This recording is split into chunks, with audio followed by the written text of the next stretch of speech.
اللہ تبارک و تعالیٰ نے یہ توفیق بخشی ہے کہ اس کی عبادت جس طرح رمضان المبارک میں کی جا رہی تھی دوبارہ مسجدوں میں حاضر ہونے کی سعادت بخشی ہے۔ ہونا بھی یہی چاہیے کہ ہم لوگ رمضانی نمازی نہ بنیں، رمضانی عبادت گزار نہ بنیں، بلکہ ربانی عبادت گزار بنیں۔ رب تبارک و تعالی رمضان میں بھی ہے، رمضان کے بعد بھی ہے، اور سب سے بڑی بات یہ ہے کہ ہمارے اندر جب تک یہ اخلاص نہیں آئے گا وہ طاقت و قوت بھی نہیں آئے گی۔ آج جس چیز کی ہمیں سب سے زیادہ ضرورت ہے وہ ہے اخلاص۔ ہماری عبادتوں میں، ہماری ہر نیکی کے اندر اس کا ہونا بہت ضروری ہے۔ وَمَا أُمِرُوا إِلَّا لِيَعْبُدُوا اللَّهَ مُخْلِصِينَ لَهُ الدِّينَ۔ اللہ فرماتا ہے لوگوں کو حکم نہیں دیا گیا مگر یہ کہ وہ اللہ کی عبادت کریں تو خالص اسی کے لیے، خالص اس کے لیے کہ کسی اور کو شریک نہ کریں۔ حتیٰ کہ اگر آپ نماز پڑھ رہے ہیں اور آپ کو دل میں یہ احساس ہونے لگے کہ اتنے لوگ مجھے دیکھ رہے ہیں تو میں سیدھا ہو جاؤں نماز پڑھنے کے لیے، تو اگر لوگوں کے دکھاوے یا ریاکاری کی نیت آئی تو اس کو شرک خفی کہا گیا ہے۔ یہ چھوٹا شرک ہے، چھپا ہوا شرک ہے، عام گناہ کی بات نہیں، شرک کی بات کر رہا ہوں، کیونکہ خالص اللہ تعالیٰ کے لیے جو عبادت ہونی تھی اس میں تم نے دوسروں کو بھی شریک کر لیا ہے۔ دوسروں کی رضا، دوسروں کے خیال، دوسروں کی مرضی، یہ ایک ایسا مرض ہے جس نے ہمیں پکڑ رکھا ہے۔ آج لوگ کیا بولیں گے، لوگ کیا کہیں گے، اسی مرض میں پوری زندگی گزر جاتی ہے۔ ڈھنگ کے طریقے اپنا نہیں پاتا ہمارا نوجوان صرف اسی بات پر کہ لوگ کیا بولیں گے۔ ٹوپی پہننے میں شرم آتی ہے کہ لوگ کیا بولیں گے، داڑھی رکھنے میں شرم آتی ہے لوگ کیا بولیں گے۔ لوگ کچھ نہیں بولیں گے، جب تم مرو گے تو صرف انا للہ بولیں گے اور کچھ نہیں، انا للہ و انا الیہ راجعون۔ اس کے علاوہ کیا کہیں گے آپ کے مرنے کے وقت؟ میرے عزیزو، لوگوں کے احوال اور ان کے کوائف الگ الگ ہیں۔ تم اگر لوگوں کے لیے جیتے رہو گے تو کبھی قرار و سکون نہیں آ سکتا۔ اسی لیے صحابہ اکرام رضوان اللہ تعالی علیہم اجمعین علی اعلان یہ کہتے تھے۔ حضرت خبیب ابن عدی جب پھانسی پر چڑھائے گئے، سولی دی جا رہی تھی اور انہیں مکہ والے پتھر مار رہے تھے، تب انہوں نے اعلاناً یہ کہا تھا کہ مجھے اس بات کی پرواہ نہیں کہ لوگ مجھے کیا کیا گالیاں دے رہے ہیں، مجھے اس بات کی پرواہ نہیں کہ تم میرے ہاتھ کاٹ رہے ہو، ناک کاٹ رہے ہو، کان کاٹ رہے ہو اور گلا کاٹنے والے ہو، مجھے اس بات کی پرواہ نہیں، لیکن مجھے اس بات پر فخر ہے کہ میں مر رہا ہوں تو اللہ کی رضا میں مر رہا ہوں۔ میں اگر دنیا سے جا رہا ہوں تو حالت اسلام میں جا رہا ہوں، اس بات کا مجھے فخر ہے۔ عزیزان گرامی وقار، اسی بات کی آج ضرورت ہے کہ آپ کیا پہن رہے ہیں، کیا کھا رہے ہیں، کس طرح چل رہے ہیں، کس طرح بیٹھ رہے ہیں، یہ لوگوں کے لیے نہیں ہے۔ ہماری زندگی کے طور طریقے جو کچھ بھی ہونے چاہیے وہ اللہ اور اس کے رسول کے لیے۔ ایک حدیث میں آپ کو بتاتا ہوں جس کا آخری والا حصہ گفتگو کا اصل مقصد ہے۔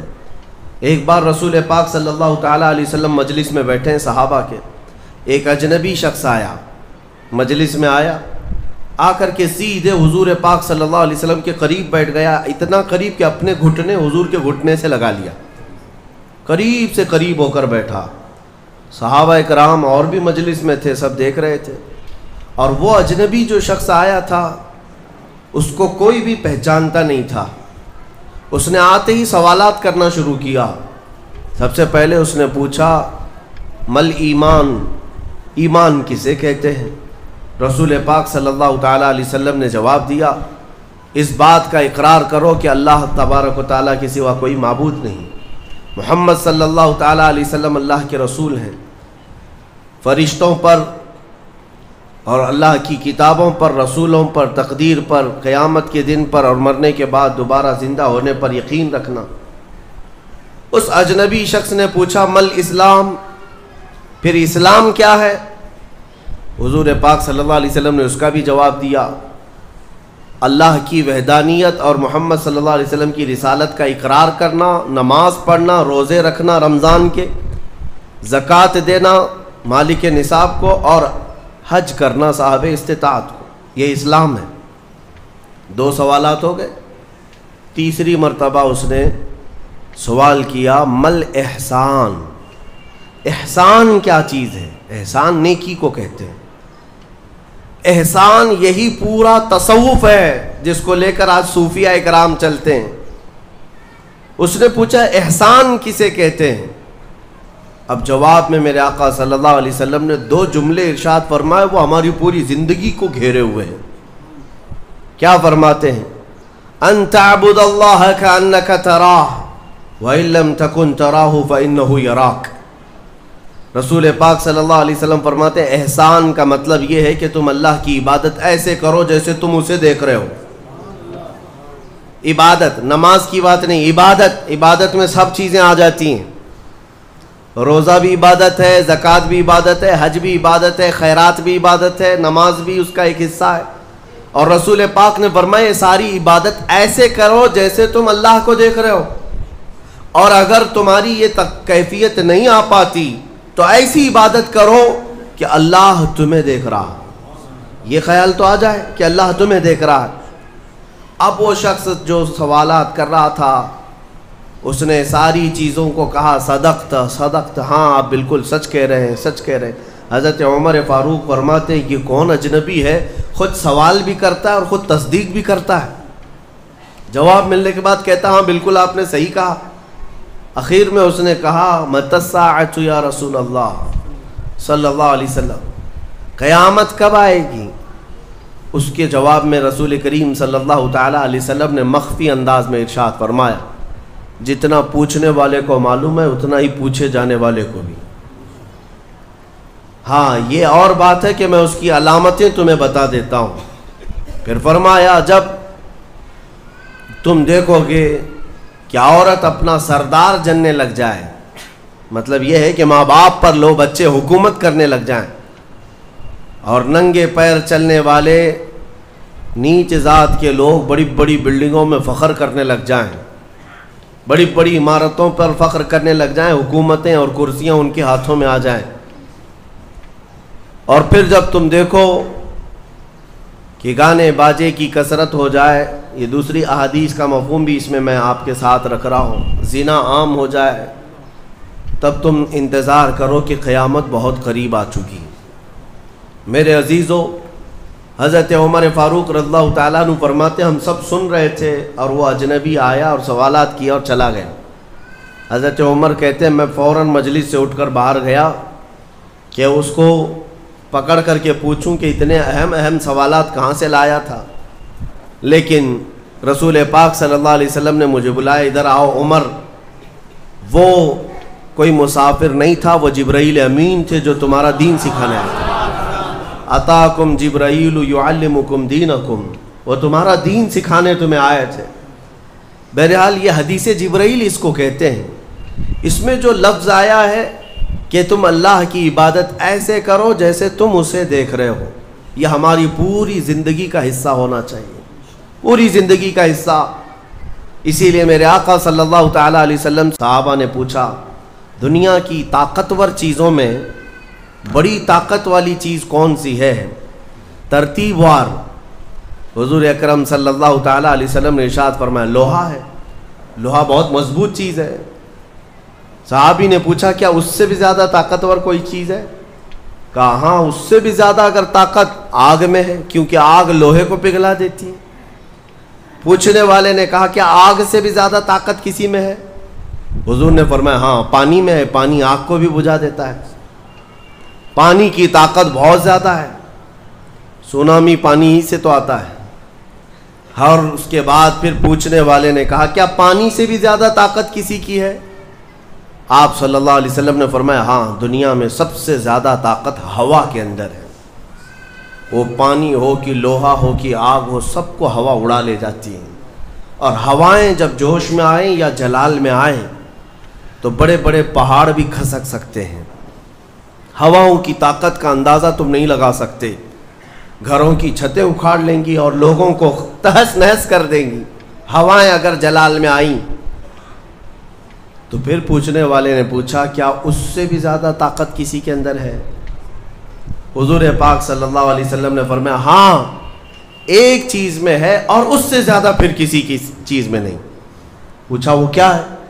میرے آقا صلی اللہ علیہ وسلم فرماتے ہیں اس ہاتھ میں ہوا سے زیادہ طاقت ہے جو اللہ کی راہ میں عطا کیا تو دوسرے ہاتھ کو خبر نہ ہوگی. یہ اخلاص والا ہاتھ، اخلاص والا ہاتھ کہ اسے خود خبر نہ ہوئی ہو کہ اس نے اللہ کی راہ میں دیا ہے تو کتنا دیا، کیسے دیا. میرے عزیزو یہ اس کو اخلاص کہتے ہیں. یہ خالص اللہ کے لیے دیا، خالص اللہ کے لیے دیا، اس کی طاقت بہت زیادہ ہے. اب آپ کو میں وہ نکتہ بھی سمجھا دوں. اولیاء اکرام کی کرامتیں سنتے رہتے ہیں. میاں وہ کیا کھا کر کے اتنی طاقت بنائے تھے؟ غوث پاک رضی اللہ تعالیٰ عنہ بغداد میں بیٹھے ہوں اور دریا میں اگر سیلاب یا طوفان آ جائے اور کشتی بھنور میں پھنسنے لگے تو کئی واقعات ہیں کہ کشتی میں بیٹھے ہوئے مسافروں نے دیکھا کہ غوث پاک تشریف لائے، ان کی کشتی کو سل دیا، سنبھالا. جن کشتیوں میں پھٹن تھی یا پانی آ رہا تھا، یہ طاقت کیسے، یہ تصرف کیسے ان کے پاس حاصل ہوا؟ کوئی کھانا پانی ایسا ہے دنیا میں جس کو کھانے کے بعد اتنی بڑی طاقت مل جاتی ہے؟ میرے عزیزو یہ اولیاء کاملین کے پاس جو بھی طاقت تھی وہ اخلاص کی طاقت تھی. وہ جو عمل کرتے تھے وہ خالص اللہ کے لیے کرتے تھے، خالص اللہ کے لیے. اور وہ اپنے آپ کو تک فنا کر چکے ہوتے اللہ رب العزت کی بارگاہ میں. اسی لیے میرے عزیزو ان طاقتوں کے سامنے دنیا کی کوئی طاقت ٹک نہیں پاتی. اخلاص کی طاقت. آج تم کر کے تو دیکھو، اللہ رب العزت کی بارگاہ میں اگر مخلص ہو گئے تو شیطان جو چیلنج کر کے آیا تھا اللہ کی بارگاہ میں، لَأَقْعُدَنَّ لَهُمْ صِرَاطَكَ الْمُسْتَقِيمَ، مولا میں تیرے سیدھے راستے پر بیٹھ جاؤں گا، جو بھی تیرے سیدھے راستے سے گزرے گا میں اس کو بہکاؤں گا. کبھی دائیں جانب سے، کبھی بائیں جانب سے، کبھی آگے سے، کبھی پیچھے سے. قرآن کی آیت میں بتا رہا ہوں آپ کو، 8ویں پارے میں اللہ نے فرمایا شیطان یہ چیلنج کیا اللہ سے، قیامت تک تو مجھے مہلت دے دے میں تیرے بندوں کو بہکاؤں گا. اور پھر اللہ تبارک و تعالیٰ سے وہ کہتا ہے کہ ان سب کو سیدھے راستے سے میں ہٹاؤں گا. لیکن شیطان نے آخر میں ایک جملہ یہ بھی کہا، مولا یہ جتنے بھی سیدھے راستے پر چلیں گے ان کو بہکا تو دوں گا، الا عبادک منہم المخلصین، مگر تیرے وہ بندے جو اخلاص کے ساتھ تیری عبادت کرتے ان پر میرا داؤ نہیں چل سکے گا، میں انہیں نہیں بہکا سکوں گا. اب اندازہ کرو کہ شیطان جس کے پاس ساری طاقتیں آ جاتی ہیں باطل طریقے سے وقتی طور پر، وہ عاجز آ گیا تو پھر دنیا کی یہ چھوٹی موٹی طاقتیں تمہارا کیا بگاڑ لیں گی؟ اگر اخلاص تمہارے اندر آ جائے، خلوص کی دولت آ جائے. دنیا میں جو کچھ بھی کر رہے ہو سب دکھاوے کے لیے نہیں ہے. کچھ عبادتیں ایسی ہیں جو تمہارے ساتھ راز رہے تمہارے اور تمہارے پروردگار کے بیچ. ہر بات کی تشہیر کرنا ضروری نہیں ہوتا کہ لوگوں کی مدد آپ نے کیا تو پیپر میں چھاپ دیا، اور آپ کوئی نیکی کر رہے ہیں تو ضروری نہیں ہوتا کہ ہر چیز کی تشہیر کی جائے. ہاں کچھ چیزوں میں حکمت اور مصلحت ہو سکتی ہے کہ لوگوں کو نیکی کی طرف بلانے کے لیے اعلان کیا گیا ہو، لیکن ہر چیز میں نہیں. عزیزان گرامی وقار، اخلاص جب کسی کے پاس ہو تو ایک اور حدیث میں آپ کو بتا دوں، بندے جو عبادت کرتے ہیں یہاں پر دنیا میں بھی سب کا کچھ نہ کچھ ایک غرض ہے، کچھ نہ کچھ ایک مقصد ہے. آپ نماز کے لیے آئے ہیں یا نیکیاں کر رہے ہیں یا گناہوں سے بچ رہے ہیں تو کوئی تو غرض ہوگی. ہاں دو میں سے ایک چیز ہوگی، جہنم کا خوف ہوگا، اللہ کے عذابات سے ڈر لگتا ہوگا اس لیے نماز پڑھ لیتے ہیں، پوری اپنی صحیح کر لیتے ہیں، یا تو پھر جنت کی نعمتوں کا شوق ہوگا کہ جنت میں جانا ہے. صحابہ تابعین اولیاء کاملین کے پڑوس میں رہنا ہے، یا تو شوق ہے یا تو ڈر ہے، اور یہ دونوں چیزیں بندے کو عبادت کرواتی ہیں۔ قیامت کے دن کے متعلق حدیث میں ملتا ہے، جب بخشے گئے ہوئے لوگ جن کو جنت بھیجا جا رہا ہے، جنتیوں کی بات کر رہا ہوں، عام کی نہیں، تو اس میں 3 کیٹیگری ہوں گی۔ ایک جماعت ہوگی جن سے اللہ تعالیٰ فرمائے گا کہ اے بندو، تمہارے اوپر آج جنت کھول دی گئی، تم بخش دیے گئے ہو، تم عبادت کرتے تھے دنیا میں، بتاؤ کیوں کرتے تھے؟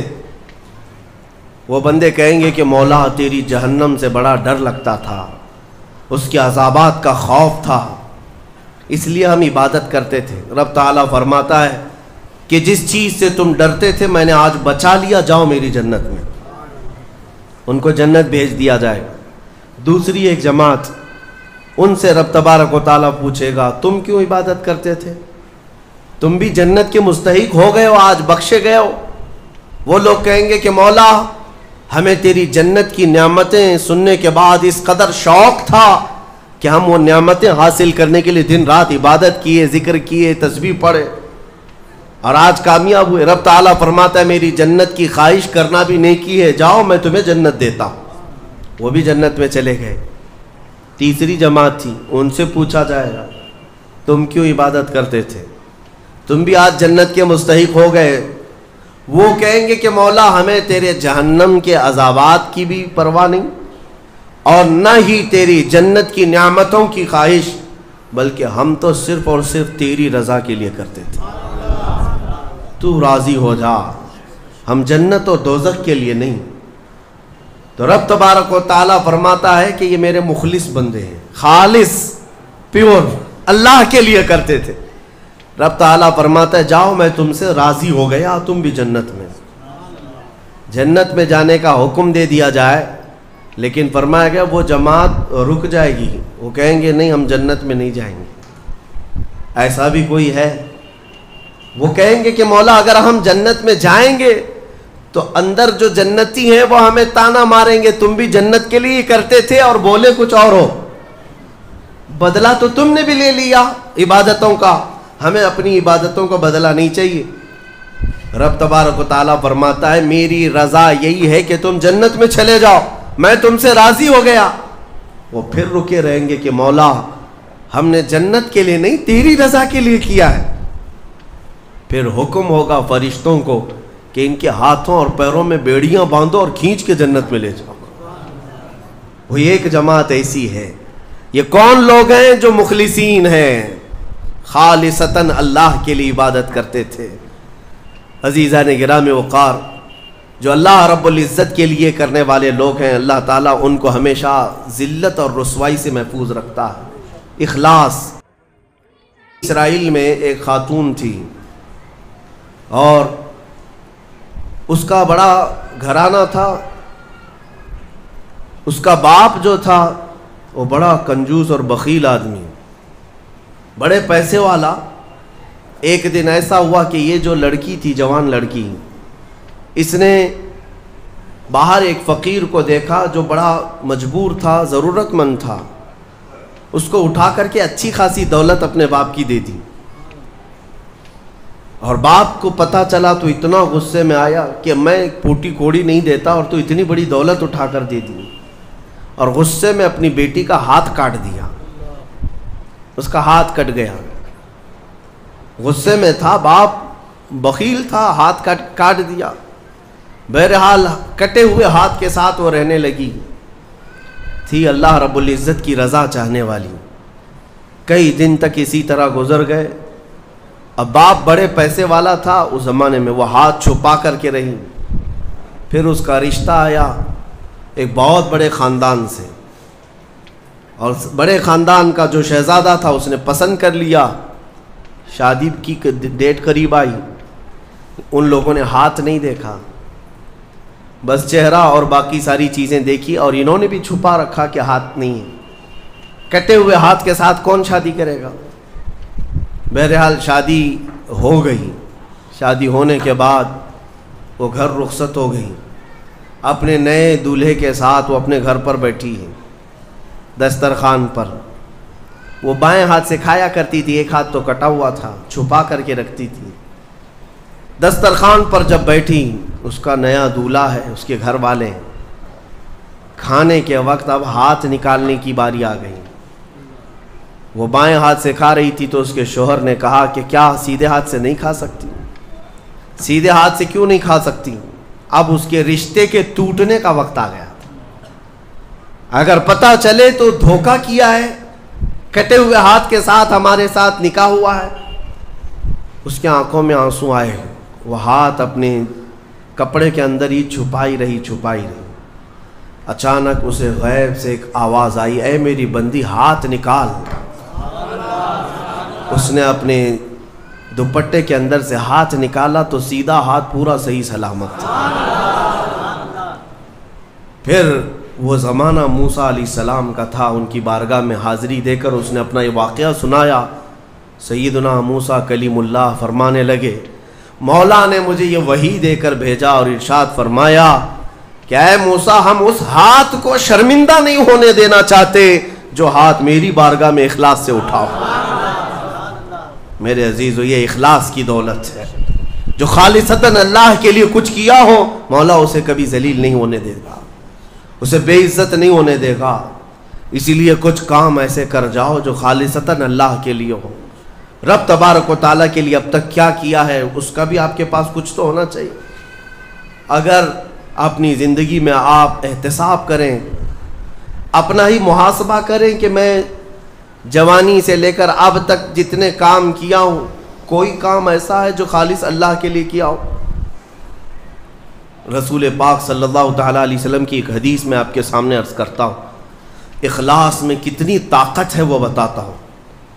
حضور اکرم صلی اللہ علیہ وسلم فرماتے ہیں، صحیح حدیث ہے یہ، 3 لوگ سفر پر تھے، 3 دوست تھے، یہ تینوں سفر پر تھے اور یہ پہاڑوں کے راستے سے جا رہے تھے۔ ایک پہاڑ کے غار میں ان لوگوں نے پناہ لینے کے لیے تھوڑی دیر آرام کیا اور بارشیں شروع ہو گئیں، طوفانی بارش، اور ایسی بارشیں آئی کہ پہاڑ کے پتھر کھسکنے لگے اور ایک بہت بڑی چٹان کھسک کر کے یہ غار کے منہ پر آ کر گر گئی۔ غار بند اور یہ اندر 3 بیٹھے ہوئے ہیں، ہاتھ کے ہلانے سے تو پتھر جانے والا نہیں، ایک بڑی چٹان گر کر کے بند ہو چکی، ان کی قبر وہیں بننے والی۔ 3 لوگ ہلا کر کے کیا ہٹا سکتے تھے؟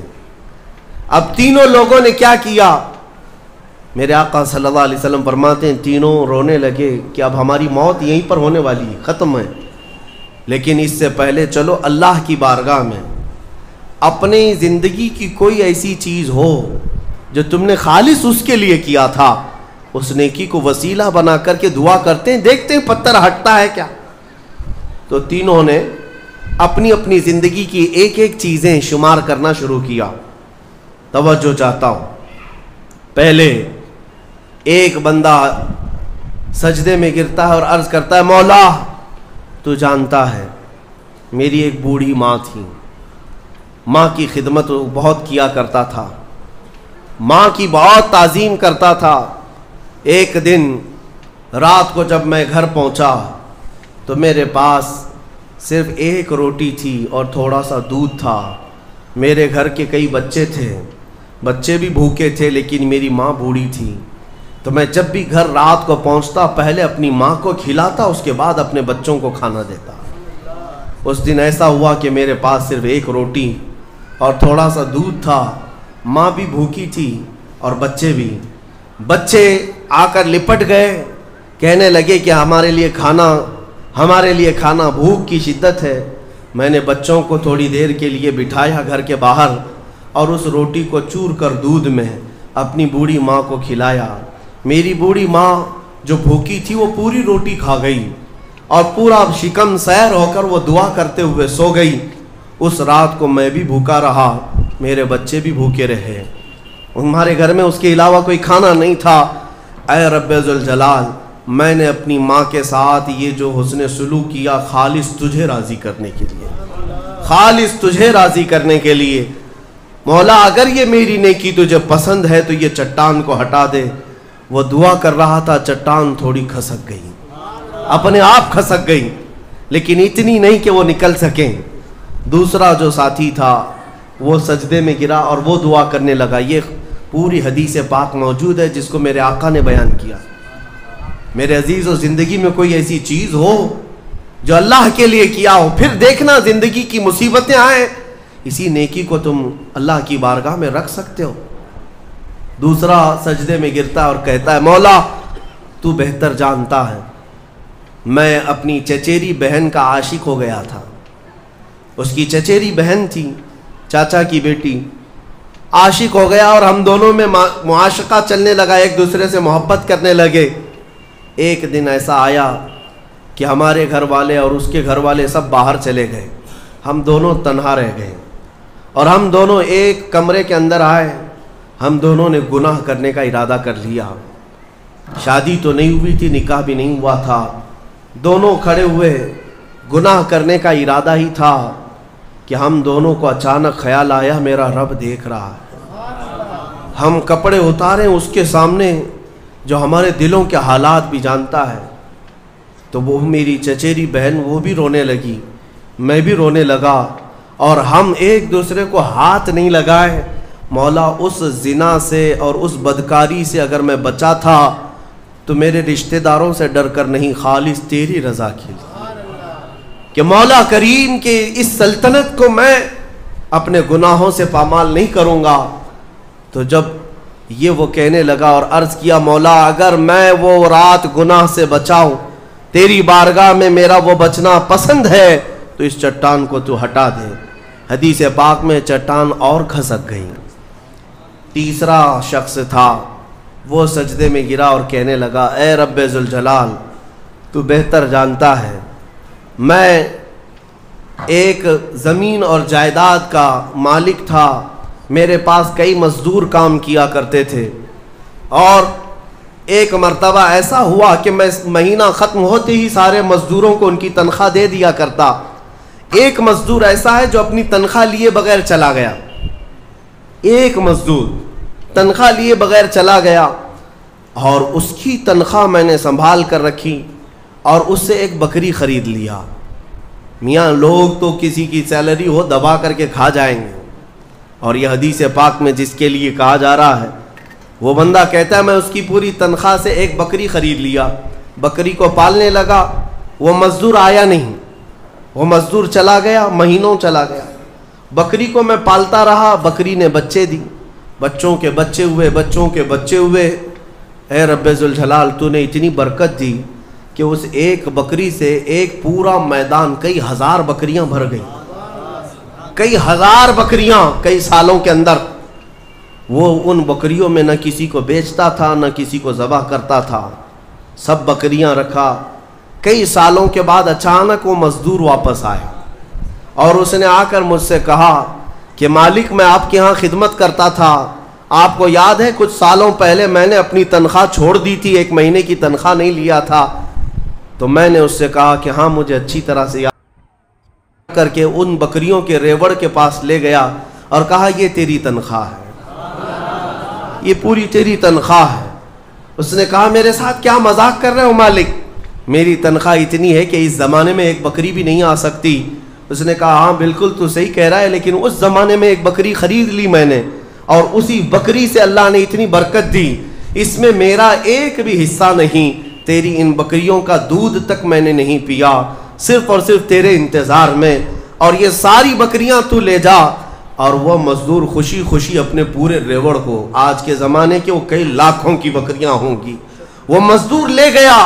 اب یہ بندہ کہتا ہے اے رب ذوالجلال میں نے یہ امانت اگر سنبھالی تھی تو خالص تیری رضا کے لیے، مولا صرف تجھے راضی کرنے کے لیے، ورنہ پیسے کھا جاتا تو کون کیا کر لیتا، وہ مزدور کون سا وصول کر لیتا۔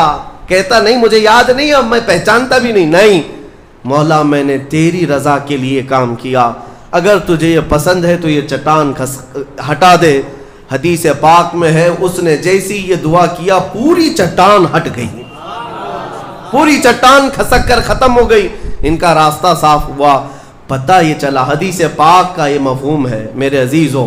میں اب آپ کے سامنے عرض کرتا ہوں، ایسی بڑی بڑی چٹانیں آج بھی ہم پر گر رہی ہیں، مصیبتوں کی چٹانیں، ظلم کی چٹانیں، لوگوں کے تان و تشنی اور لوگوں کی گالی گلوچ کی چٹانیں، ان چٹانوں کو کھسکانے کے لیے تمہارے پاس اخلاص والی کوئی نیکی موجود ہے؟ رب تبارک و تعالیٰ کی بارگاہ میں کبھی یوں عرض کرتے کہ مولا میں نے خالصتاً ایک رات تیرے لیے کھڑے ہو کر پکارا تھا جب سب لوگ سو رہے تھے، میں صرف تجھے راضی کرنے کے لیے عبادت کیا، مولا اگر تو راضی ہے تو ان فلسطین کے بچوں پر رحم کرتے ہیں۔ ہمارے پاس ایسی کوئی چیز ہے جو ہم عرض کر سکیں؟ آج دعائیں کہاں نہیں ہو رہی ہیں؟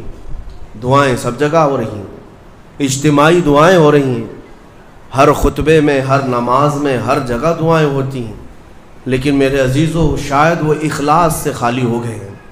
ایک بات یاد رکھنا، حرام لقمے پیٹ میں پڑے ہوں، حرام کمائی گھر میں پڑی ہو تو حدیث پاک میں اس کی کوئی دعا آسمان تک نہیں جاتی، کوئی دعا آسمان تک نہیں جاتی۔ اور ان تمام چیزوں کی طرف کبھی خیال بھی نہ کرنا اور پھر یہ کہنا کہ ہماری دعائیں کیوں نہیں قبول ہوتی، اخلاص نہیں ہوتا، یا تو پھر دعا تو کرتے ہیں، کمائی بھی صاف ہے، حلال ہے، لیکن دعا کرنے کے وقت ایسا لگتا ہے جیسے کوئی ڈیوٹی ادا کر رہے ہیں، جلدی سے بھاگنا ہے۔ ہم تو دیکھتے ہیں نا، نماز میں ہاتھ اٹھانے میں بھی لوگوں کو شرمندگی ہونے لگتی ہے، کچھ تو مرے ہوئے ہاتھوں کے ساتھ دعا کر رہے ہیں، کچھ انگوٹھے پھوڑ رہے ہیں دعا میں۔ تم رب تعالیٰ کی بارگاہ میں مانگ رہے ہو، اخلاص اگر ہوتا تو تمہیں اپنے کی خبر نہیں ہوتی۔ اخلاص، دعا بھی تو رسمی طور پر مانگ رہے ہیں، امام اپنی دعا کر رہا ہے، مقتدی اپنے انگوٹھے پھوڑ رہے ہیں، یہی تو چل رہا ہے۔ کچھ انگلیوں میں کھیل رہے ہیں، کچھ اپنے ہاتھوں کو نیچے لٹکائے ہوئے ہیں۔ میرے آقا صلی اللہ تعالیٰ علیہ وسلم جب دعا کرتے ہیں، صحابہ کہتے ہیں کبھی کبھار حضور روتے ہوئے اتنی بلند ہاتھ اٹھا لیتے کہ حضور کے بغلوں کی سفیدی نظر آتی تھی۔ خانہ کعبہ کے پاس حرم پاک میں کبھی حضور دعا کرتے ہیں۔ میرے عزیزو، دعا ایک طرح سے بھیک مانگنا ہے، اور وہ بھی پروردگار عالم کی بارگاہ میں، اور تمہارے انداز دیکھے جاتے ہیں، تمہارا اخلاص بھی دیکھا جاتا ہے۔ مانگنے میں ہی تم سیریس نہیں ہو، صرف رٹی رٹائی ہوئی چیزیں بولے جا رہے ہو، یعنی کسی نے یاد کرا دیا بس وہی بولے جاؤ۔ تمہارا دل کب کہہ رہا ہے؟ دل کی حضوری کے ساتھ کب کہہ رہے ہو؟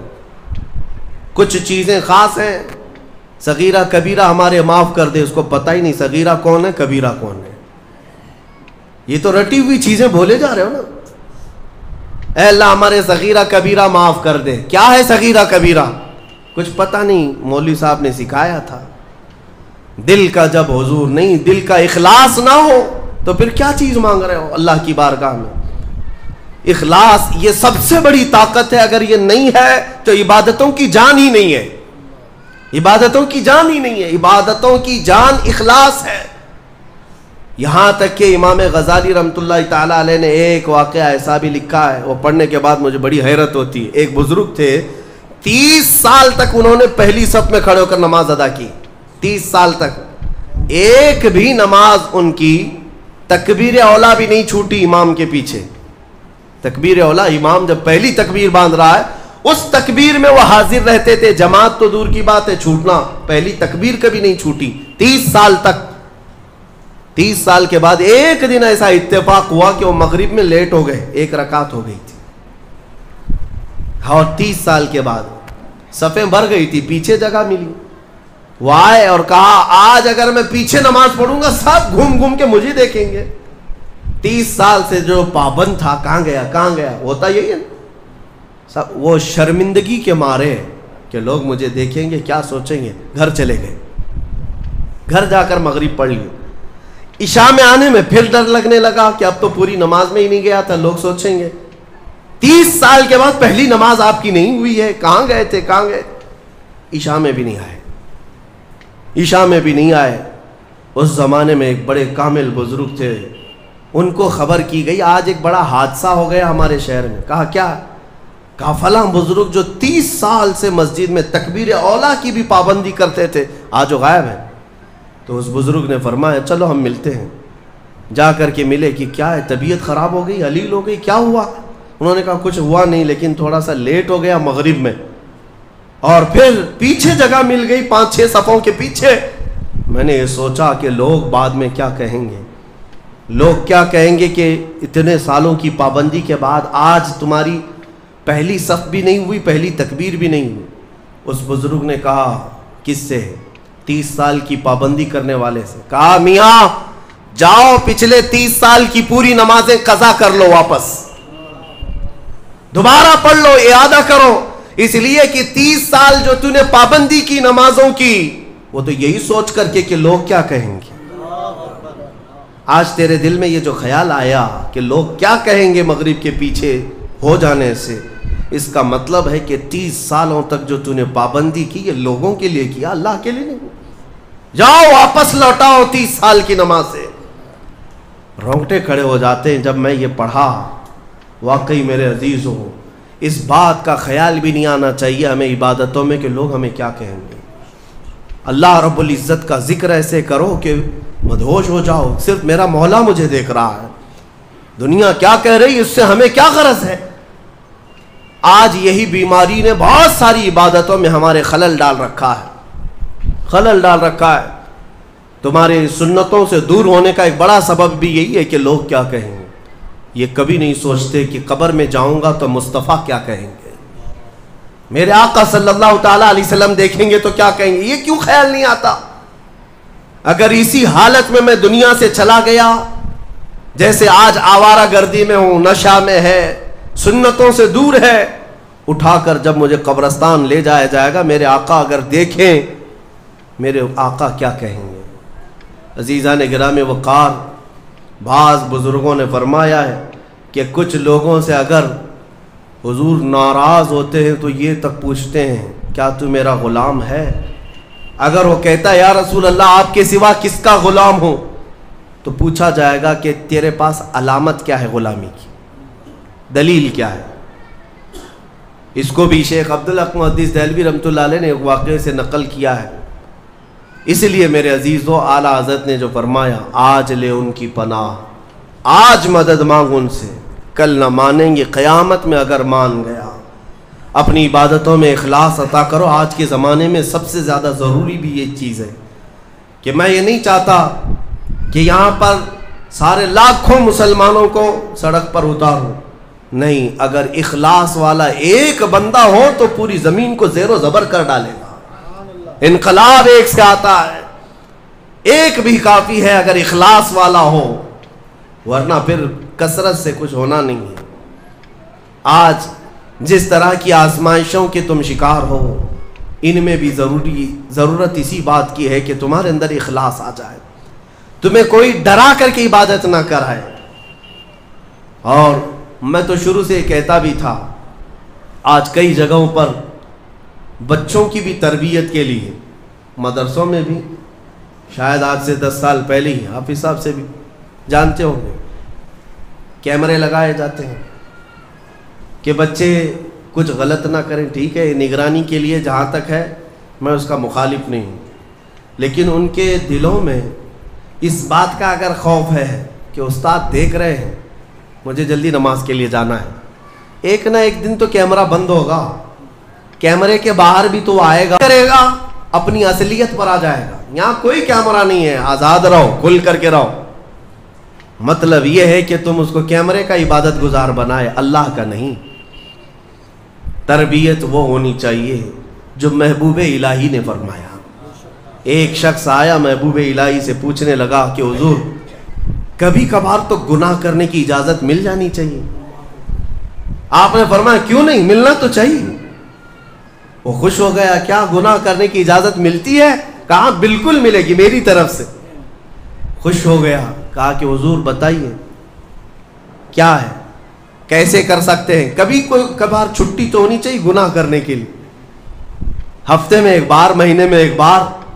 محبوب الہی نے فرمایا بالکل، 2 شرطیں ہیں میری، اگر وہ پورا کر لے تو تجھے اجازت ہے میری طرف سے گناہ کرنے کی۔ کہا بتائیے۔ محبوب الہی نے فرمایا پہلی شرط یہ ہے کہ جب گناہ کرنا ہو تو اللہ کی زمین سے باہر نکل کر کرنا، اس کی سلطنت سے باہر جا کر کرنا، جہاں اس کی سلطنت نہ ہو وہاں جا کر گناہ کرو، شوق سے کرو۔ اس نے کہا حضور کوئی ذرہ ایسا ہے جو میرے مولا کی سلطنت سے خالی ہے؟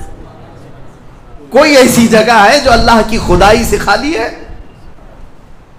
پھر اس کے بعد اس نے کہا یہ تو ممکن نہیں کہ اللہ کی زمین سے باہر جاؤں، اس کی سلطنت تو ان کہکشاؤں میں بھی ہے جہاں ہماری بھی پہنچ نہیں، اور رب تبارک و تعالیٰ ہی کی سلطنت میں ہے سب۔ پھر اس نے کہا دوسری شرط آپ کی؟ محبوب الہی نے فرمایا جب گناہ کرنے کا ارادہ ہو تو وقت دیکھ لینا، اس وقت گناہ کرنا جب تیرا رب سو رہا ہو۔ اس نے کہا حضور یہ کیسی شرط ہے؟ میرا مولا تو وہ ہے لا تأخذہ سنۃ ولا نوم، میرا رب وہ ہے جسے نہ اونگ آتی ہے نہ نیند آتی ہے، وہ پوری کائنات کے لیے حی اور قیوم ہے۔ تو محبوب الہی نے کہا ظالم، جب تجھے یہ دونوں باتیں معلوم ہیں کہ تو اس کی سلطنت سے باہر نہیں جا سکتا اور اس کی غفلت کا ایک لمحہ کیا ایک آن بھی نہیں آ سکتی، تو کیا تجھے اس بات کی شرم نہیں آتی کہ اسی کی زمین پر اسی کے دیکھنے کے حالت میں گناہ کروں؟ یہ کیسے ممکن ہے کہ تجھے تیری ماں دیکھ رہی ہو، تیرا باپ دیکھ رہا ہو اور تو اس وقت ننگا ہو رہا ہو؟ تو اپنے گھر میں اپنے ماں باپ کے سامنے ننگا نہیں ہوتا تو اس پروردگار عالم کی بارگاہ میں اس کی نافرمانی کے لیے کیسے گناہ کر لے گا؟ زمین اس کی، سلطنت اس کی، اس کا کھا رہا ہے، اس کا پی رہا ہے، اس کی ہوائیں استعمال کر رہا ہے، ساری نعمتیں اسی کی دی ہوئی ہیں، اور تو کہتا ہے کہ گناہ کی اجازت چاہیے؟ اور پھر اللہ رب العزت ایک آن کے لیے بھی جب غافل نہیں ہے تو کیا اس بات کی شرم نہیں آتی کہ رب تعالیٰ دیکھ رہا ہو اور اس وقت تم گناہ کر رہے ہو؟ عزیزان گرامی، یہی وہ عبادت کا اعلیٰ درجہ ہے جو محبوب الہی نے سکھایا کہ کسی کے اندر یہ دو تصور آ جائیں کہ میرا مولا ہر گھڑی مجھے دیکھ رہا ہے اور میں جہاں جاؤں گا اسی کی سلطنت میں جاؤں گا، یہ اخلاص ہے۔ پھر یہ عبادتوں کی جان ہے۔ پھر دیکھنا آپ کی عبادتوں میں لطف کیسا آئے گا اور مزہ کیسا آئے گا، عبادتوں کا طور طریقہ ہی بدل جائے گا۔ ہاں یہاں آ کر کے پھر نماز میں حساب کتاب نہیں شروع کریں گے، نماز میں آ کر کے بازار کی باتیں تمہارے دماغ میں نہیں گھومیں گی، امام پتہ نہیں کیا پڑھ رہا ہے، مقتدی کہیں اور پہنچا ہوا ہے۔ یہ کیوں ہو رہا ہے؟ اخلاص نہ ہونے کی وجہ سے، دل کے اندر اخلاص نہیں، خالص اللہ کے لیے کرے۔ حضرت حاتم اصم بڑے بزرگ ہیں، اور وہ نماز کے لیے کھڑے ہوتے تو ان کے بدن کے جو بال ہیں نا وہ اتنے کڑک ہوتے تھے کہ کپڑے سے باہر آ جاتے تھے، رونگٹے ان کے جو کھڑے ہوتے کپڑوں سے باہر آتے تھے، ان کا جسم پیلا پڑ جاتا تھا۔ جب اذان ہوتی تھی تو ان سے پوچھا گیا کہ آپ اتنا کیوں ڈرتے ہیں؟ کہتے ہیں دنیا والے بادشاہ اگر طلب کے لیے بلا لے تو ڈر ڈر کر کے جاتے ہیں کہ میرا کیا حساب ہونے والا ہے، اور وہ شہنشاہ اعظم جب بلا رہا ہے تو میرا دل خوف سے لرز جاتا ہے کہ اب میرے ساتھ کیا ہونے والا ہے۔ وہ میرے ایک لمحے سے بھی غافل نہیں۔ بادشاہوں کو ہیلے بہانے کر کے تم بچ تو سکتے ہو، اس کی بارگاہ میں کہاں بچو گے؟ اور پھر حاتم اصم سے پوچھا گیا آپ عبادت کیسے کرتے ہیں؟ وہ کہتے ہیں میں جب نماز کے لیے کھڑا ہوتا ہوں تو تصور میرا یہ ہوتا ہے کہ ادھر بھی دوزخ ہے ادھر بھی دوزخ ہے، دونوں طرف گڑھے ہیں اور سامنے جنت ہے، اللہ رب العزت کی رضا ہے اور پیچھے ملک الموت انتظار میں ہے۔ اس تصور کے ساتھ میں نماز پڑھتا ہوں کہ اگر ہلوں گا تو ادھر جہنم کا گڑھا ہے، ادھر ہل گیا تو ادھر جہنم کا گڑھا ہے، مجھے بڑھنا ہے میرے مولا کی رضا کی طرف، اور ملک الموت اتنے قریب آ کر کھڑا ہے کہ گردن پہ ہاتھ رکھا ہے، اس لیے میں اپنی ہر نماز کا ہر سجدہ آخری سمجھتا ہوں، اس کے بعد شاید ملک الموت مجھے اٹھا لے گا۔ تو جب میں سجدے میں جاتا ہوں تو مولا کو منائے بغیر اٹھتا نہیں کہ مولا ہو سکتا ہے اس کے بعد پھر میرا سجدہ ہو یا نہ ہو، اسی سجدے میں تو مان جا مجھے مغفرت فرما دے۔ یہ نمازوں کا بھی طریقہ ہے، یہی اخلاص ہے۔ اللہ کریم ان سب کی حفاظت فرمائے، ہمارے اس شہر میں امن و امان عطا فرمائے، ہم سب کو محبتوں اور الفتوں کے ساتھ زندگی عطا فرمائے، ظالموں کے شر سے مولا ہمیشہ ہماری حفاظت فرمائے۔ وآخر دعوانا الحمدللہ رب العالمین۔